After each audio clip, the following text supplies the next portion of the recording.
morning, and thank you. Appreciate that introduction. One thing he missed is I graduated, most importantly, from Forest Lake High School in 1999. I feel more comfortable in this gym, actually, when the hoops are swung down.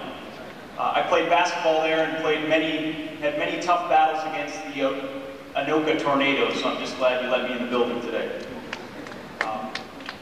I'm honored to be here, and I want to thank Principal Farley and Vice Principal Fine, the teachers and staff here that put on this fantastic event.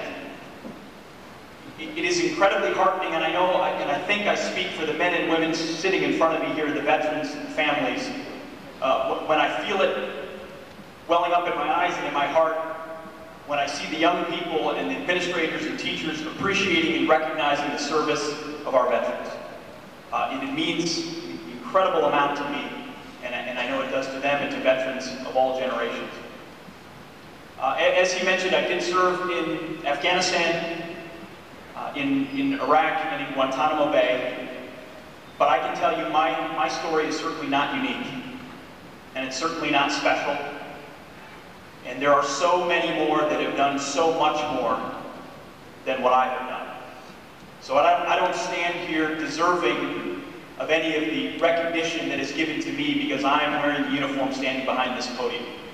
I hope you see standing behind me millions of men and women who have put on the uniform in this generation and in generations before to defend the freedom we have in this country.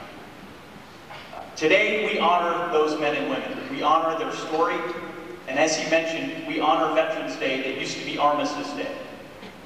Armistice Day recognized the end of World War I, and it was signed, as he said, on the 11th hour of the 11th day of the 11th month of 1918. World War I was supposed to be the war to end all wars. That was it. It was so destructive, so terrible, that Europe and others thought we would never see a war like it. And as this gentleman in the front, we're probably wearing a World War II hat knows, only decades later were we fighting another world war that was just as devastating.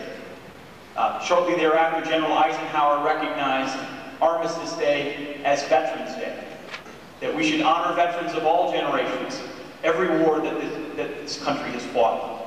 And that's what we recognize today.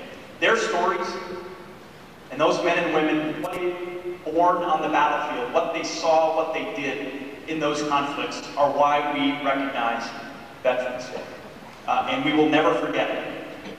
From World War II, to Korea, the forgotten war, to Vietnam, to Panama, Grenada, Gulf War, Cold War, Kosovo, Afghanistan, and Iraq, and every other small war, covert operation, secret action that's occurred between now and even today.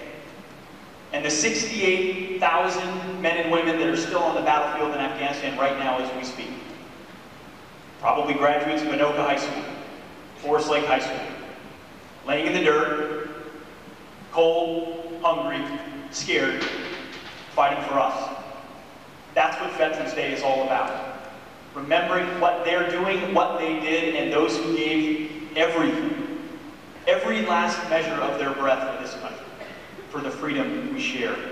The stories, everyone's got a story. I want to share one today because every generation is particularly proud of those that represent them. I want to read a quick portion of a Medal of Honor citation from Dakota Meyer. Dakota Meyer grew up in Kentucky. After high school, joined the Marine Corps, became a Marine sniper, deployed to Afghanistan in 2009. He was part of an embedded training team. It means he worked with Afghans day in and day out to train them to have a capable military. One day they were entering a village, and when moving into the village, this is a citation from Dakota Meyer for the Medal of Honor. The patrol was ambushed by more than 50 enemy fighters, firing rocket-propelled grenades, mortars, and machine guns from houses and fortified positions from the slopes above. Hearing over the radio that 4 of his U.S. team members were cut off, Corporal Meyer seized the initiative.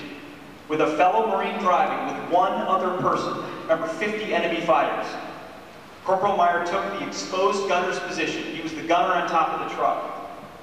as they drove down a steep terrain in a daring attempt to disrupt the enemy and locate the trap team. Disregarding enemy fire, concentrated on the vehicle, Corporal Meyer killed a number of enemy fighters with a mounted machine gun in his rifle, some at near point-blank range. As he and the driver made